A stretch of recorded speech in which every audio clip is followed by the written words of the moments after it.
हे foodies, नई और yummy recipes के लिए हमारे चैनल केजीज किचन को सब्सक्राइब करें और नए वीडियोस पहले देखने के लिए बेल बटन को प्रेस करें। फ्रेंड्स, आज हम जो रेसिपी बनाने जा रहे हैं वो मूवी थिएटर में मिलती है कैरेमल पॉपकॉर्न। बहुत ही इजी, बहुत यम्मी और बच्चों से लेके बड़ों तक सभी को पसंद आने वाली रेसिपी है और कुछ ही मिनटों में तैयार हो जाएगी। तो चलिए शुरू करते हैं बनाना कैरेमल पॉपकॉर्न। इसके लिए मैंने गैस पर कुकर को रखा है गर्म करने के लिए। 4 टेबल स्पून ऑयल डाला है इसके अंदर मैंने। आप ऑयल की जगह बटर का इस्तेमाल कर सकते हैं और कुकर की जगह आप डीप पैन का इस्तेमाल कर सकते हैं। आधा कप मैंने यहाँ पर कॉर्न कैंडल्स डाला है जो हम पॉपकॉर्न बनाने के लिए काम में लेते हैं और यहाँ पर मैंने इसको अच्छे से मिक्स कर दिया है। अब हम कुकर का ढक्कन लगाएंगे। इसके लिए हम सीटी और कुकर के अंदर जो काली रिंग होती है वो निकाल देंगे, ये इस बात का ज़रूर ध्यान रखिएगा आप। और हम गैस का ढक्कन लगा देंगे और गैस को हम हाई फ्लेम पर रखेंगे और 2.5 मिनट के अंदर हमारी पॉपकॉर्न तैयार हो जाएगी। 2 मिनट के बाद हम गैस को स्लो मीडियम फ्लेम पे कर देंगे, क्योंकि कुकर में से पॉपकॉर्न की आवाज़ आनी जब धीरे हो जाएगी तब हम उसको गैस को धीरे कर देंगे और 2.5 मिनट के बाद जब आवाज़ बिल्कुल आनी बंद हो जाएगी तब हम गैस को बंद कर देंगे। और ये देखिए हमारी पॉपकॉर्न बन के तैयार हो गई है। अब हम इसे एक तरफ रख देंगे ठंडा होने के लिए।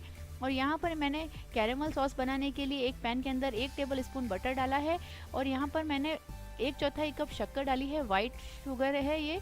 और यहाँ पर आधा कप ब्राउन शुगर डाली है। आप चाहें तो पूरी ब्राउन शुगर डाल सकते हैं या पूरी वाइट शुगर डाल सकते हैं, 3/4 कप। अब हम इसे अच्छे से मिक्स कर देंगे और हमें इसे कैरेमलाइज होने देना है। तो हम इसे 2-5 मिनट तक ऐसे ही चलाते रहेंगे और ये अपने आप शुगर, इसके अंदर हमें पानी नहीं डालना है और शुगर मेल्ट होने लगेगी। जब ये कैरेमलाइज होने लगेगी, देखिए हमारी शुगर मेल्ट होने लगी है। एक बात का ध्यान रखिएगा, आप इसे लगातार चलाते रहिएगा और गैस की फ्लेम को ज़्यादा हाई पे मत रखिएगा, नहीं तो ये जल जाएगा कैरेमल सॉस। और ये देखिए हमारा कैरेमल सॉस अच्छे से बनने लगा है।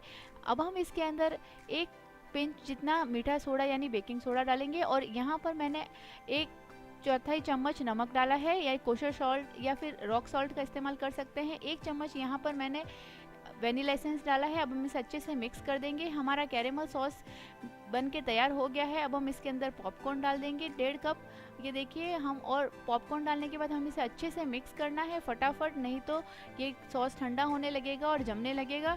ये देखिए हमारी पॉपकॉर्न इसके साथ अच्छे से मिक्स हो गई है। अब हम इसे ठंडा होने के लिए रख देंगे और ये देखिए हमारी पॉपकॉर्न बन के तैयार हो गई है। कैरेमल पॉपकॉर्न बहुत ही अच्छा टेक्सचर आया है, देखिए ब्रेक भी हो रही है, अच्छे से क्रंची सी बनी है।